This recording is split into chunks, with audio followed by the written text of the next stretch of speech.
So till now we have seen reaction type of steam turbine, the efficiency equations, the velocity triangle.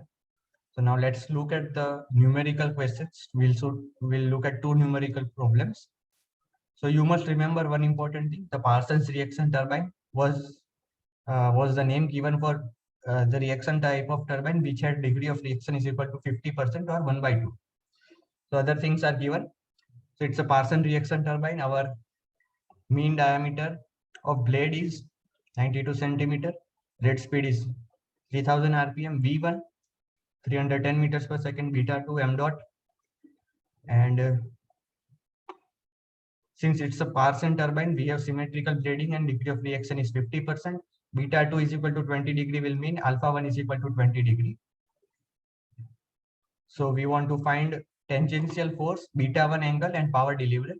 Tangential force will require velocities, beta will require, so we'll have to go for velocity triangle to get this. So in general also for the prime movers and fluid machine course PMFM, we need to go and remember velocity triangles and use that, the angle and velocity relations, trigonometric relations, and we are done.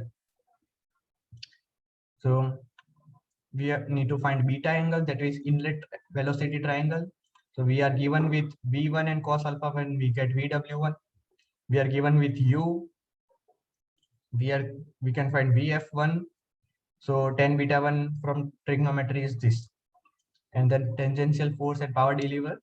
So tangential force is m dot delta VW.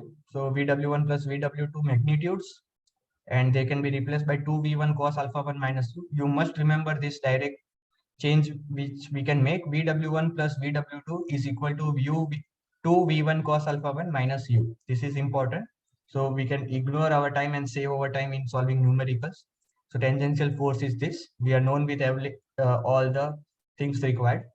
And power delivered will be the force multiplied by the velocity, the blade speed. So that's all, we have got the power. Now let's come to another numerical problem.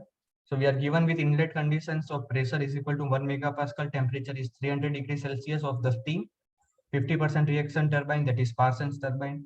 Exit of fixed blade is 100 meters per second. So we know that we had multiple fixed blade, moving blade, fixed blade, moving blade combination.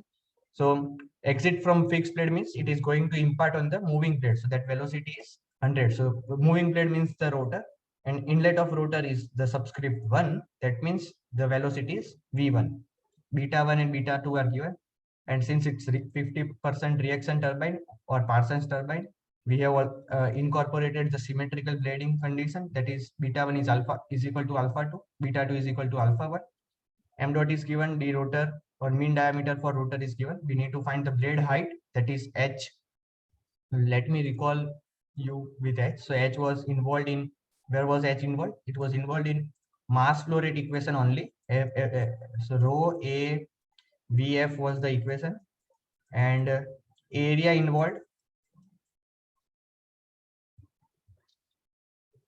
Area involved the blade height area, and H was defined as d outer minus d inner by 2. So that is not required, we can directly find, because the d mean is given, so we can find H from there. And we need to find power, that means we need to find velocities, and angles are given. So again, go to the velocity triangle, find all other velocities from the given angle and V1, and U1 we can find by this. So we are not given with the speed, so we can not directly find U1, but diameter is known, so we can find speed over from there. So all other angles are given, and we can find U from there. So first we find U, then we find VW2.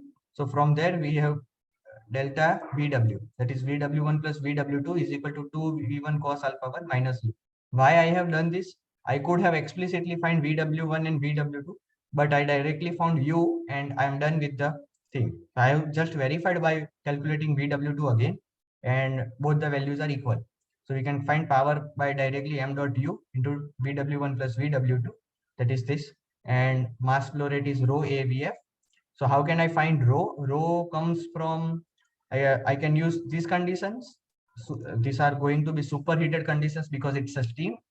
and I can directly find, use the pressure and temperature relation, go to steam tables and find or locate the given pressure and temperature condition and find out the specific volume. Specific volume, reciprocal of specific volume will be density. I can use density.